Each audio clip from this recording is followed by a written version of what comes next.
പശ്ചിമേഷ്യയിലെ സംഘർഷ പശ്ചാത്തലത്തിൽ ഗൾഫ് നാടുകളിലെ CBSE +2 പരീക്ഷയിൽ മൂല്യനിർണ്ണയത്തിന് പുതിയ മാനദണ്ഡങ്ങൾ.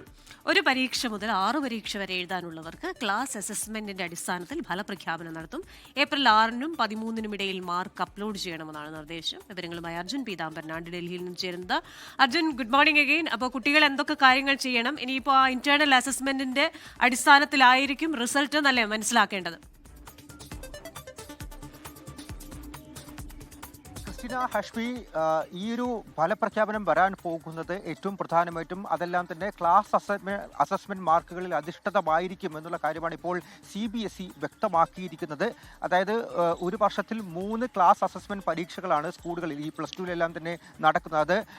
കാക്കൊല്ല പരീക്ഷ, അരക്കൊല്ല പരീക്ഷ, അതുപോലെ തന്നെ പ്രീ ബോർഡ് എക്സാമിനേഷൻ എന്നുള്ള തരത്തിലാണ് ഈ 3 പരീക്ഷകളും നടക്കുന്നത്. ഈ 3 പരീക്ഷകളിലെ മാർക്കുകൾ കണക്കിലെടുത്തുകൊണ്ടായിരിക്കും സ്കൂളുകൾ ഇത്തവണ 12ാം ക്ലാസ് പരീക്ഷകളിലെ മൂല്യനിർണ്ണയം നടത്താൻ പോകുന്നത് എന്നുള്ള കാര്യം CBSE വ്യക്തമാക്കിയിട്ടുണ്ട്. അതും ഒരു പരീക്ഷ മുതൽ 6 പരീക്ഷ വരെ എഴുതാനുള്ള വിദ്യാർത്ഥികൾക്കായിരിക്കും ഈ ഒരു പുതിയ മൂല്യനിർണ്ണയ രീതി ഉണ്ടാവുക എന്നുള്ള കാര്യം കൂടി അറിയിച്ചിട്ടുണ്ട്. ഈ പരീക്ഷകളെല്ലാം തന്നെ ചിലത് പ്രാക്ടിക്കൽ മാർക്കുകളുമുണ്ട്, അതുപോലെ തന്നെ തിയറി മാർക്കുകളുമുണ്ട്. 80, 70 എന്നീ തിയറി മാർക്കുകൾ ഉള്ളവർക്ക് ഈ 3 പരീക്ഷകളിൽ നിന്നും ഏറ്റവും ഉയർന്ന മാർക്ക് ഏതാണോ അതായിരിക്കും തിരഞ്ഞെടുക്കുക.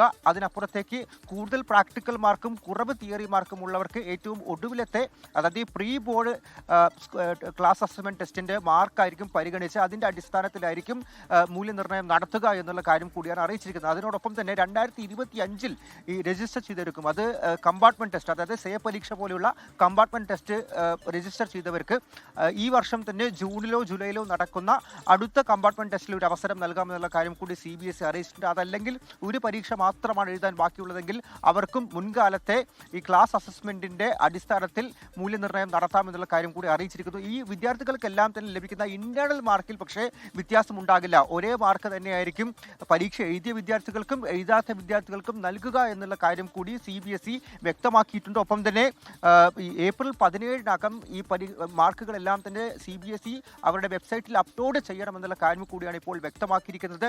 മാർച്ച് 1 മുതൽ 17 വരെയുള്ള പരീക്ഷകളാണ് റദ്ദാക്കിയത്. ഓക്കെ.